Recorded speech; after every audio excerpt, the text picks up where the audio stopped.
이 시간 같이 보실 말씀은 에스겔 37장 1절에서 14절의 말씀입니다. 우리 창세기 1장 1절을 한번 다 함께 말씀해 보시겠습니다. 네, 태초에 하나님이 천지를 창조하시니라. 이 말씀을 모르시는 분은 없으실 것입니다.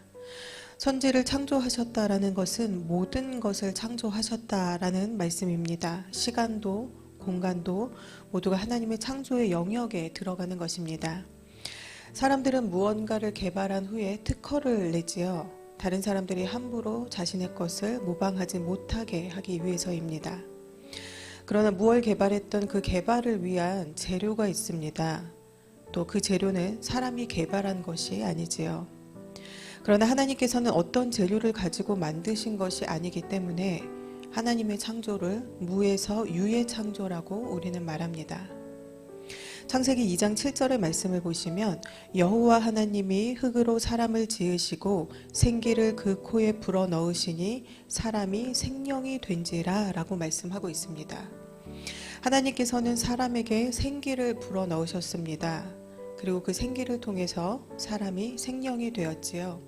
즉 영적인 존재가 되었다라는 말씀입니다. 그리고 창세기 1장 27절에는 하나님이 자기 형상 곧 하나님의 형상대로 사람을 창조하시되 남자와 여자를 창조하시고 라고 말씀합니다. 사람은 하나님의 형상대로 창조되었습니다. 하나님은 영이시고 사람에게도 생기를 불어넣으셔서 영적인 존재로 만드신 것입니다. 그렇기 때문에 사람이 하나님께 기도하면 그 기도를 하나님께서는 들으시고 우리에게 응답도 해주시는 것이며 우리 또한 하나님의 말씀을 듣고 때로는 영적인 체험도 가능한 것입니다. 여러분들 혹시 다원주의라는 말을 들어보신 적이 있으십니까? 우리가 살고 있는 저와 여러분들이 살고 있는 이 시대가 바로 다원주의 시대입니다. 너만 옳다고 하는 것은 틀린 것이다. 우리는 각각 개인의 의사를 존중해 주어야 한다. 그러므로 당신의 말이 진리일 수도 있고 나의 말이 진리일 수도 있고 다른 사람의 말이 진리일 수도 있다라는 것입니다. 이 다원주의라는 말은요, 쉽게 말씀드리면 진리가 하나가 아니다라는 말입니다. 다원주의의 사고방식을 가지고 있는 이 시대 가운데에서 하나님의 말씀이 진리라는 것에 대해서 사람들은 당연히 그것을 거부하고 또 기독교인들을 비판하기도 합니다. 왜 너희에게만 구원이 있다라고 말하느냐? 기독교인들은 참 편협적이고 이기적이다. 내가 이래서 기독교인들을 싫어한다라고 말하는 사람들이 참 많이 있습니다. 여러분, 그런데 진리가 여러 개라면 그것이 진리가 맞습니까? 그것은 진리가 아니라 그냥 여러 견해들일 뿐입니다. 여러분, 문화라는 것은요, 전도나 선교에 있어서 굉장히 좋은 매개체의 역할을 합니다. 선교사님들이 선교를 들어가실 때에도 그 나라의 문화에 대해서 공부를 하십니다. 왜냐하면 문화를 알아야 거기에 맞추어서 선교를 할 수가 있기 때문입니다. 우리가 새벽 예배를 드리는 것도 예전에 우리가 정한스 떠놓고 빌었던 것, 그런 문화에 유래해서 새벽 예배가 생겨나게 되었는데, 이런 경우 같은 경우는 사실은 굉장히 잘 정착된, 좋은 방향으로 정착된 일이지요. 우리나라도 많은 교회들에서 문화사역을 위해서 참 많이 애를 쓰고 있습니다. 왜냐하면 청년들이 교회를 많이 떠나고 또 교인들의 수가 많이 줄어들게 되면서 어떻게 해야 효과적으로 복음을 전할 수 있을까를 고민하기 때문이지요. 그런데 이러한 일 가운데는 우리가 세상 문화를 어느 정도까지 수용하는가에 대한 문제로 인하여서 항상 갈등이 있게 마련입니다. 제가 전에 계시록의 666에 대해서 말씀을 한번 전해드리면서 사단의 모방에 대해서 말씀을 드렸었습니다. 사단도 능력을 가지고 있고 권세를 가지고 있습니다. 그리고 그것으로 모방도 기가 막히게 잘합니다. 합리적인 것처럼, 그리고 괜찮은 것처럼 마치 진리가 아닌 것들을 진리로 포장을 해서 괜찮은 것으로 사람들을 현혹시킵니다. 돌아가신 부모가 꿈에 나와서 배가 고프다라고 하면 그가 정말로 내 부모입니까? 귀신이 하는 짓이라는 것을 우리는 다 알고 있습니다. 그런데 우리 주변에는 귀신이 시키는 짓을 하는 사람들이 꽤 있습니다. 그리고 그들이 한 얘기에 누가 이렇게 이야기했는데 정말로 그렇게 되었더라, 그렇게 되더라 라고 그렇게 믿는 사람들이 있습니다. 여러분, 기도하지 않는 사람이 하는 얘기는 다 거짓된 얘기입니다. 정말로 기도를 많이 하는 사람은 설사 무엇이 보였다라고 해도, 들렸다라고 해도 절대로 함부로 말하지 않습니다. 하나님을 전적으로 의지하지 않고 자꾸 다른 것을 의지하려고, 그래서 다른 곳에 자꾸 시선을 향하고 귀를 쫑긋하는 사람을 귀신이 제일 먼저 압니다. 제가 월요일 잠언 말씀에 마태복음 12장의 말씀을 들으면서 하나님의 말씀이 채워지지 않는 사람의 속은 깨끗하고 아주 넓어진다라고 말씀을 드렸죠. 성경에 그렇게 기록이 되어 있습니다. 그리고 그 깨끗하고 비워진 사람의 속에 귀신이 더 악한 귀신 7을 데리고 와서 살게 되었다라는 말씀을 같이 보셨습니다.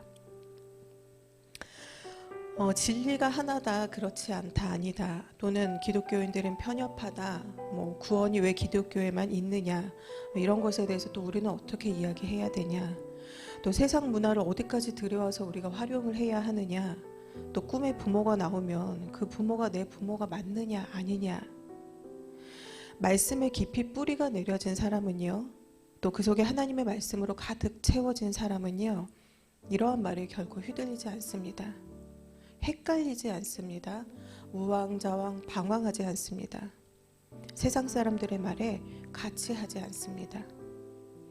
우리가 사는 세상이 이 정도로 되어가는구나, 큰일이구나, 정말로 기도해야 되겠구나, 우리 자녀들을 정말로 말씀으로 살게 해야 되겠구나, 내 속을 더 말씀으로 채워야 되겠구나, 이런 생각이 드는 것이 정상입니다. 그런데 기도하는 사람이 한 얘기거나 교회 안에 있던 사람이 한 얘기라고 해서 귀신이 그 사람을 못 건드리지 않습니다. 아무리 교회 안에 있어도 그 속에 말씀이 정작 없어서 텅 비어있는 사람이거나, 또는 기도한다라고 하지만 자기 의가, 자기 생각이, 자기 고집이 충만해서 입으로만 기도하는 척 사람에게도, 겉으로만 기도하는 척 하는 사람에게도 당연히 귀신이, 사단이 들어갈 수가 있습니다. 그리고는 뭔가 생각이 떠오르면은 그것이 하나님이 주신 생각이라고 말이 안 되는 소리를 하는 사람들이 있지요. 똑같이 그자와 같이, 그런 사람과 같이 똑같이 그 속에 말씀이 채워지지 않은 사람은 이렇게 말을 하는 사람, 그 말에 현혹이 됩니다. 헷갈리게 됩니다. 여러분, 우리가 사는 세상은 우리가 다 알다시피 결코 만만하지가 않습니다. 우리가 정말로 말씀을 붙들지 않으면 순식간에 마귀가 우리를 점령해 버립니다. 예전처럼 귀신 들려서 누가 봐도 이상한 사람으로 보이게 하는 것이 아니라 똑똑하고 멀쩡한 사람으로, 말 잘하는 사람으로, 아주 친절하고 매너 좋은 사람으로 포장을 해서 거짓된 것을 마치 진리인 양 말하게 만들고 또 그것을 믿게 만드는 일을 합니다. 하나님을 알고 예수님을 믿게 되면 그 삶이 어떻게 달라져야 할까요? 보는 눈이 달라져야 합니다. 사람을 보는 눈이, 그리고 사건을 해석하는 눈이, 분별하는 눈이 달라져야 합니다. 겉으로 아무리 번지르르 좋은 것을 가지고 다녀도 내면이 약한 사람들이 많이 있습니다. 반면 내면이 강한 사람은, 그리고 그 속에 하나님을 전적으로 의지함이 가득한 사람은 어떤 환경에서도 묵묵히 자신의 일을 조용히 잘 해내고 자신을 자랑하는 일에도 관심이 없습니다. 그리고 고통스러운 일을 만나도 그것을 말씀으로 해석하려고 합니다. 고통의 원인도 이유도 해결도 다 하나님께 있기 때문입니다. 오늘 저와 여러분이 같이 보실 이 에스겔 37장은요, 하나님께서 에스겔 선지자에게 성령으로 임하셔서 환상을 보여주셨습니다. 1절에서 4절의 말씀 읽으시겠습니다. 여호와께서 권능으로 내게 임하시고 그 신으로 나를 데리고 가서 골짜기 가운데 두셨는데 거기 뼈가 가득하더라. 나를 그 뼈 사방으로 지나게 하시기로 본즉 그 골짜기 지면에 뼈가 심이 많고 아주 말랐더라. 그가 내게 이르시되 인자야 이 뼈들이 능히 살겠느냐 하시기로 내가 대답하되 주 여호와여 주께서 아시나이다. 또 내가 이르시되 너는 이 모든 뼈에게 대언하여 이르기를 너희 마른 뼈들아 여호와의 말씀을 들을지어다. 아멘. 에스겔은 골짜기 가운데 있게 되었는데 그곳에는 뼈가 가득했습니다. 에스겔의 눈에 보인 이 뼈들은 아주 많았으며 바짝 말라 있었습니다. 하나님께서는 에스겔에게 이 뼈들이 살겠느냐라고 물으셨습니다. 에스겔은 주께서 아시나이다 라고 답했습니다. 하나님께서는 에스겔에게 하나님의 말씀을 나의 말을 대언하여서 선포하라 라고 말씀하셨습니다. 그 말씀은 너희 마른 뼈들아 여호와의 말씀을 들을지어다 였습니다. 뼈들에게 이야기하는 거예요. 너희 뼈들아 여호와의 말씀을 들어라 라고 말입니다.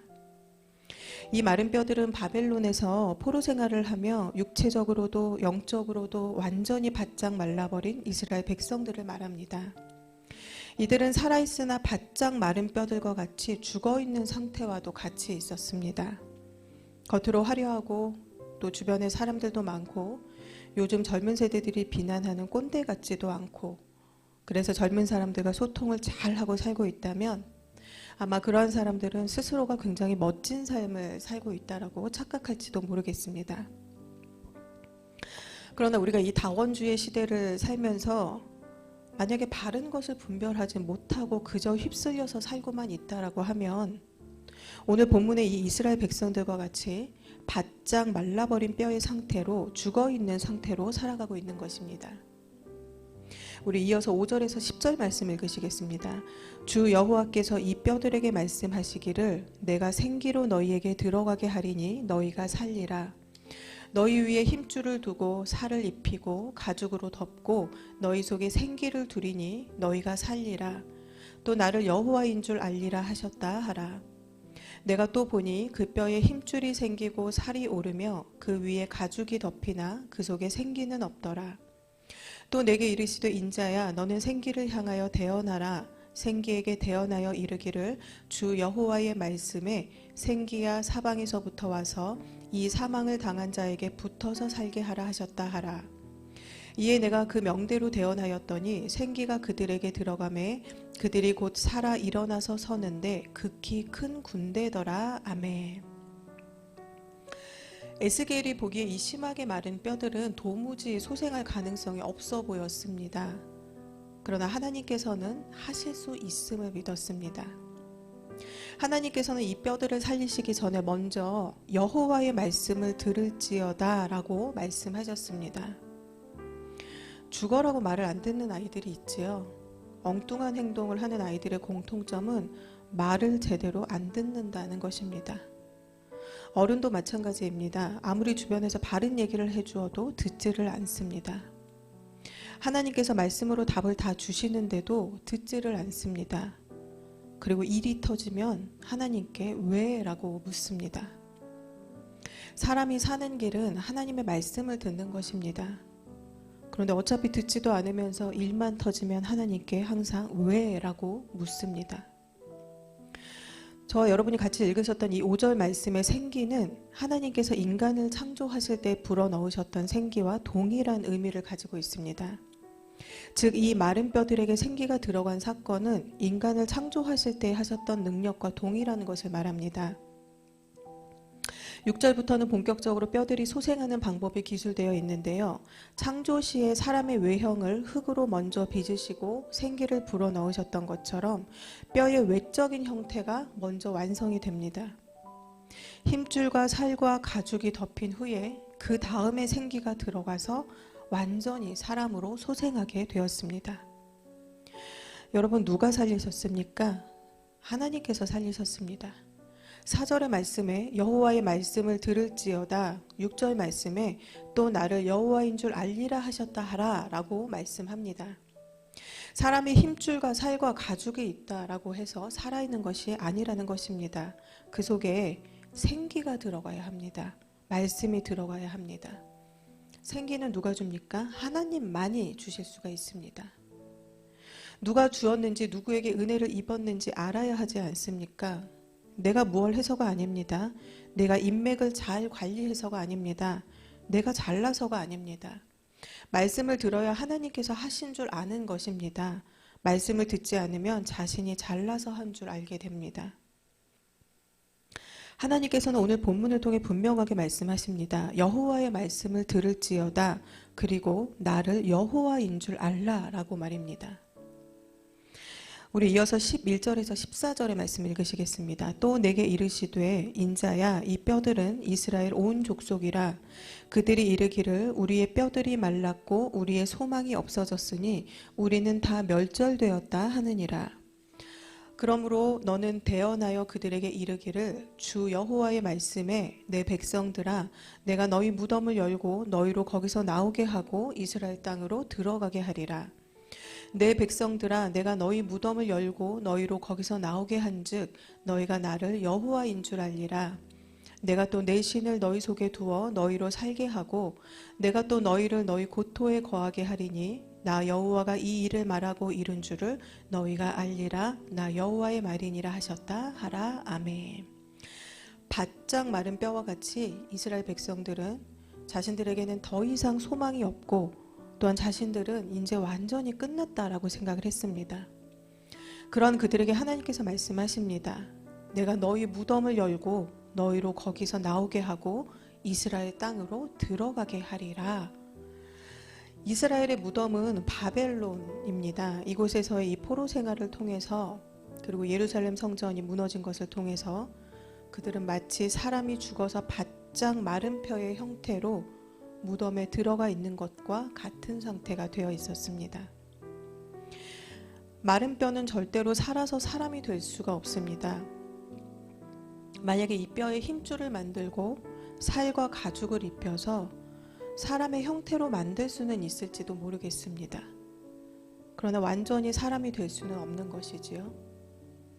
그러나 하나님께서는 내가 너희 무덤을 열고 너희를 거기서 나오게 하고 이스라엘 땅으로 들여보내주겠다라고 말씀하셨습니다. 그리고 이어지는 말씀은 너희가 나를 여호와인 줄 알리라입니다. 그 일을 여호와가 하셨다라는 것을 분명히 알고 있어라 라는 것이지요. 자, 이제 뜯어볼까요? 응. 뜯어볼까요? 응. 어떻게 뜯으면 되나요?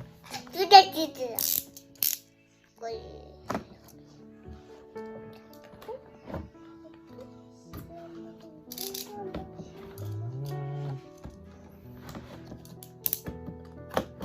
하나, 둘, 셋.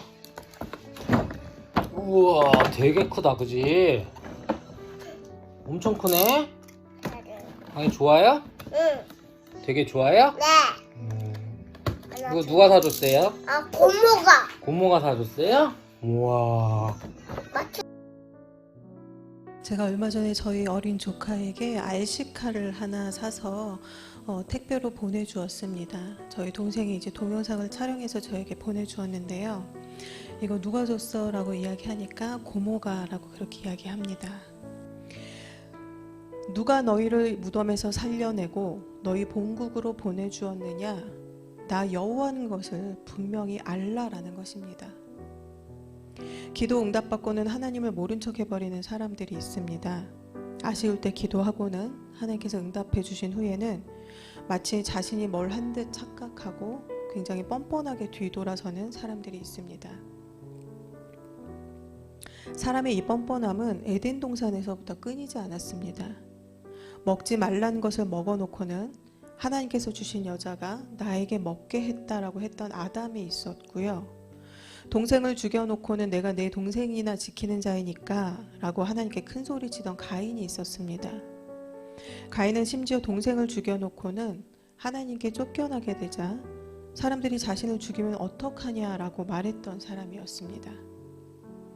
얼마 전에 말라기 말씀을 통해서는 하나님이 언제 우리를 사랑하셨습니까? 언제 우리가 범죄하였습니까? 라고 뻔뻔함으로 일관했던 그 이스라엘 백성들의 모습을 기억하실 것입니다. 마른 뼈들에게 힘줄과 살과 가죽을 입히시고 생기를 불어넣으시고 또 그들을 무덤에서 나오게 하시고 고향으로 돌아가게 하신 분은 바로 나 여호와다라는 것입니다. 한나가 어떻게 사무엘을 하나님께 드리고 아브라함이 어떻게 이삭을 하나님께 드릴 수 있었습니까? 그 아들 하나님께서 주신 것을 잊지 않았기 때문입니다. 하나님께서는 한나에게 더 많은 자녀들을 주셨고 아브라함에게는 이삭을 돌려주셨습니다. 오늘 말씀의 제목은 생기가 들어가니입니다. 우리가 사는 이 세상이 진리라고 하는 것들이 넘쳐나는 다원주의 시대임을 우리는 잊지 말아야 합니다. 그리고 시대를 분별하는 것도 좋지만 더 중요한 것은 시대 속에서 바른 것을 분별하는 것이, 그리고 그 바른 것을 찾아서 그 길을 따라 사는 것이 더 중요한 것입니다. 겉모습만 화려한 마른 뼈들이 이 세상에 넘쳐나고 있습니다. 그리고 그 마른 뼈들은 정작 자신들이 죽어 있는지도 모르고 있습니다. 골짜기에 쌓인 마른 뼈들에게 힘줄이 생기고 살과 가죽이 입혀졌다라고 해서 완전히 소생한 것이 아니듯이 사람의 겉모습이 화려하고 가진 것이 많다라고 해서 진정으로 살아있다라고 할 수 있는 것이 아닙니다. 오늘 본문에 나오는 이 생기라는 단어는요, 숨, 호흡을 말하는 것입니다. 호흡에 문제가 생기고 숨 쉬는 것에 문제가 생기면 사람은 살 수가 없습니다. 영이 살아야 합니다. 생기가 들어가야 합니다. 하나님의 말씀이 들어가야 합니다. 생기로 마른 뼈가 살아나듯 하나님의 말씀으로 우리의 삶 전체가 바르게 살아나는 그 은혜가 저와 여러분 모두에게 있게 되시기를 바랍니다. 다 함께 기도하시겠습니다.